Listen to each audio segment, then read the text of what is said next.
Sveiki. Nu ką, senai nesimatėm. Šiandien esam kemperių parodoj. Tokioj negamintojų parodoj, bet vietinių pardavėjų, dylerių. Ir biškė, dar yra čia laivų irgi. Kemperių ir laivų paroda vadinasi. Ir eisim biškį, apžiūrėsim kemperių. Mano patys mylimiausi kemperiai tai yra tokie van tipo. Iš tikrųjų, kai savo kemperį pirkau, labai norėjau tokio, bet tiesiog, viduj vietos, su vaiku, su šuniu, nelabai būtų užtekę. Viskas čia gražu, bet aišku, nežinojau, kad būna tokių variantų. Ir čia yra vieta. Bet toks dviem keliauti, tai pasakų.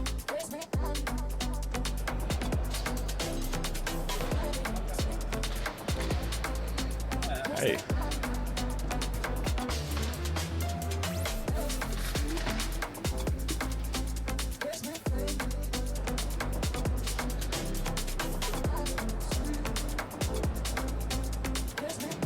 Dar vienas van tipo kemperis, Challenger.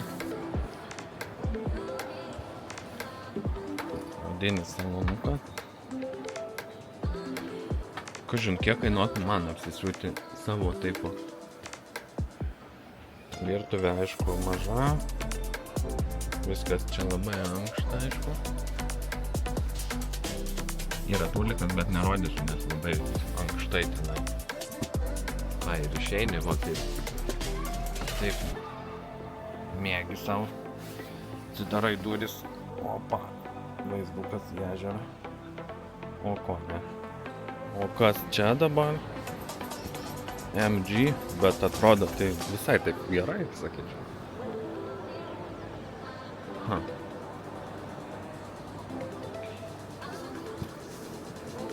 Įdomus toks variantukas.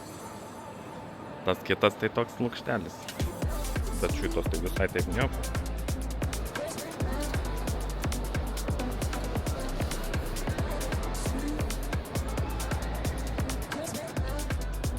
O kam yra tokios priekabos reikalingos? Iš tikrųjų, vietos tai nėra iš vis. Vietoj tokio galima jaučiu mašinoj didesnę, biškį mašiną nusipirkti, įsirengti kažką tokio.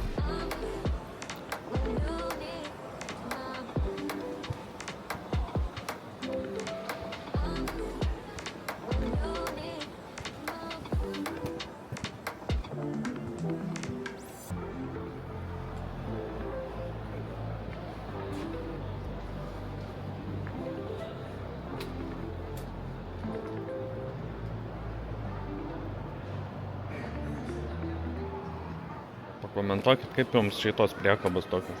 Priekaba palapinė. Vienu žodžiu, taip išsilankstavo.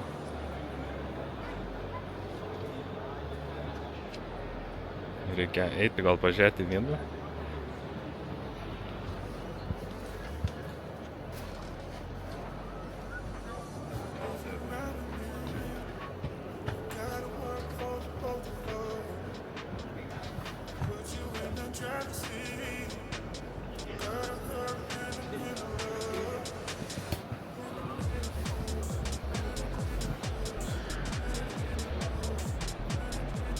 Nežinau, tos priekabas tai nesąmonė. Varom dabar kokią nors didesnį kemperį apžiūrėti. Nematyti čia didesnių. Pavyzdžiui, pilotės kemperis. Garažiukas tai gali jaučiu matuoti, kas sustatyti.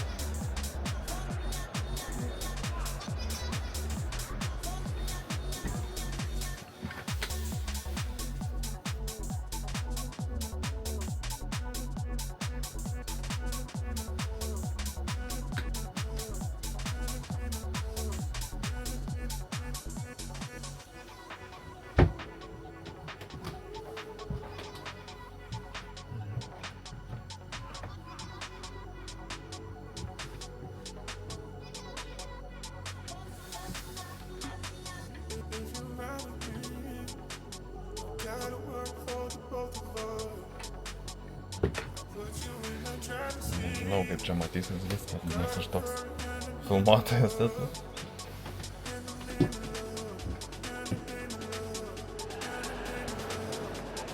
Aš šitą kemperį kažkada žiūrėjau, man jis labai įdomus buvo, bet jis tokį įdomų sprendimą turi. Jisai yra, jame nėra lovos. Nu, ta prasme, lova yra ten, vienintelė lova dvigulė, ten yra.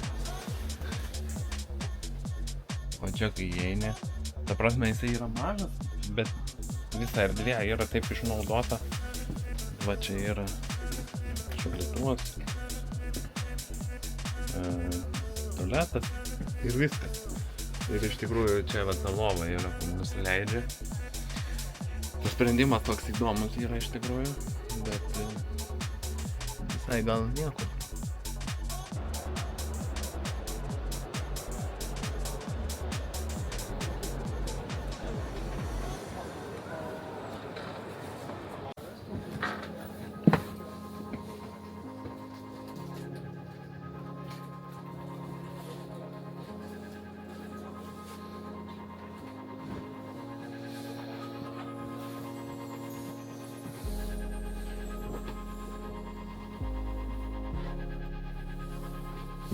Čia dušas.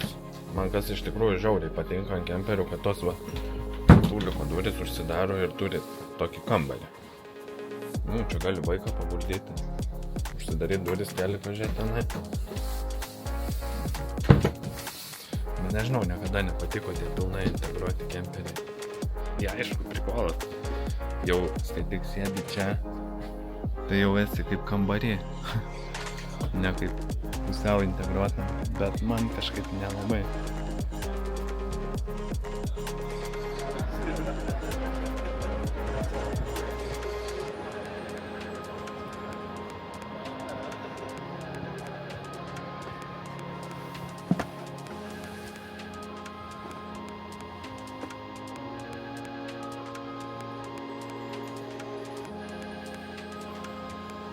Visai gražiai taip su juoda spalva. Iš tikrųjų nedažnai nesu matęs, kad būtų juodas interjeras, juodas su baltu. Galbūt labai gražiai atrodo. Yra dar vienas čiužinys. Speciali anga šuniui laikyti. Čia va toks vienas kemperiukas ant Merso bazės. Euromobil vadinasi. Toks aišku, bet va tas man pavyzdžiui Merso salonas, tai žiauriai geras. Žiauriai. Na, aišku, toks nieko ypatingo, naujas, aišku, naujas, bet...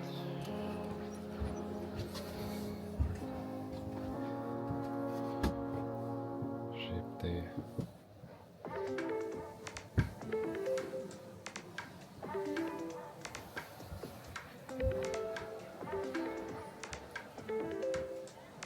Kaip vertinat naują Fiato priekį?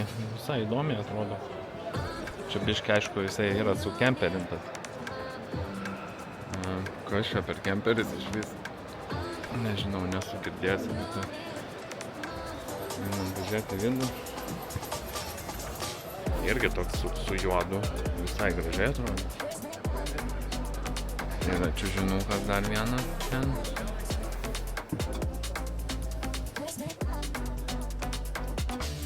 Mobilis salonas. Visai toks fainas.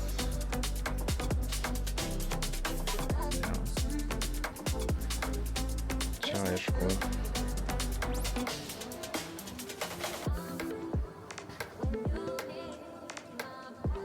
Labai gražiai tie ledai tenai va tie va.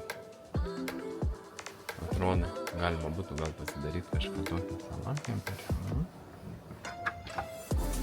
Vonios kambarys. O, vėl aš čia. Bet man, gerai pasakius, šaldytuvas nemažas. Iš tikrųjų, jeigu perkat kemperį, tai pirkit su dideliu šaldytuvu, nes Bet su mažiuku turėjom kažkada, tai pastoviai išvažiuoji, ten tas šaldytuvas vos užsidaro, ten pilnas.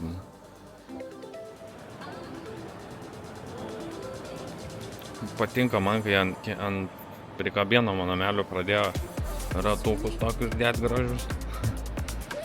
Einam, pažiūrėsim į vidų.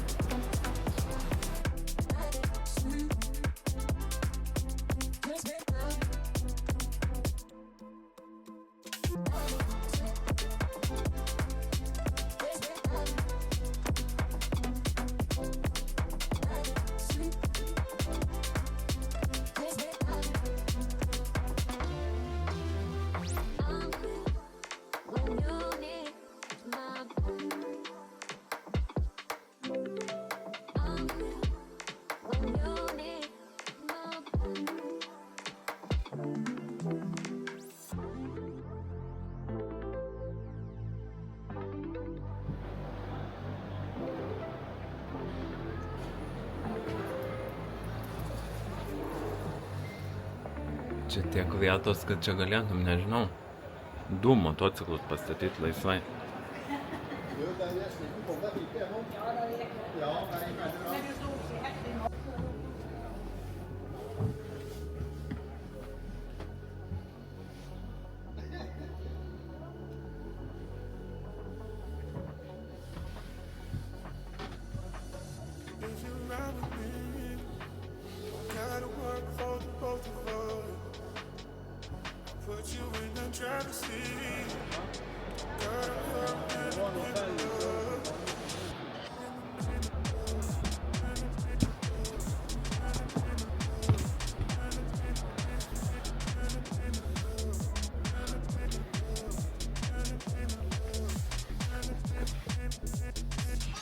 Yra Fordas, man Fordai nepatinka, bet šiaip labai toks nedidelis kemperis 2 žmonėm, bet visai vargis.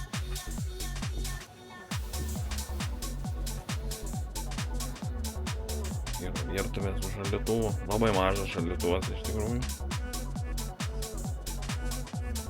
Bet šiaip visai gražiai atrodo. Einam dabar laivukų biškį pažiūrėti. Padarė va prieplauką. Kaip tikras experience.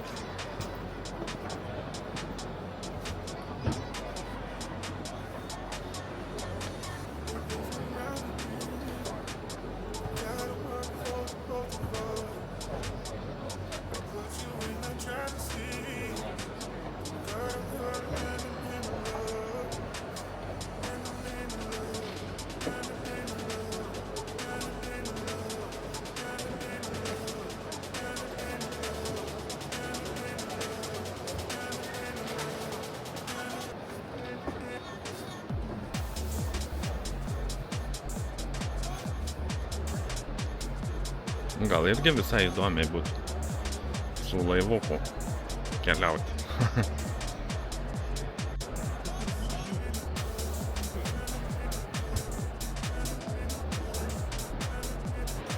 Mano biudžeto laivukas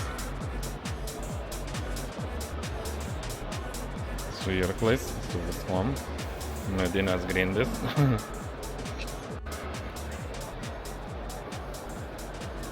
Žiūrėjom kemperius biškį. Nelabai didelė kemperių paroda, čia daugiau laivai šiemet. Šiaip buvo sunkus metai, čia praeiti metai buvo sunkus kemperių pardavėjams, nežinau kodėl. Iš tikrųjų vieni bankrutavo, čia tas pats didžiausias kemperių centras. Kiti irgi čia nebeatvažiavo, nebemėto pinigų. Jo. Ir vienu žodžiu, jau kitą mėnesį pasiėmom kemperį mes iš saugyklos ir tikiuosi, kad užsikurs, nes batarkės neatjungiu. O šiaip ką, esam suplanavę jau kelionę vieną kito mėnesio pabaigoje, tai turbūt kitam vidose jau ir sužinosit. Tai va, ką tada geros jums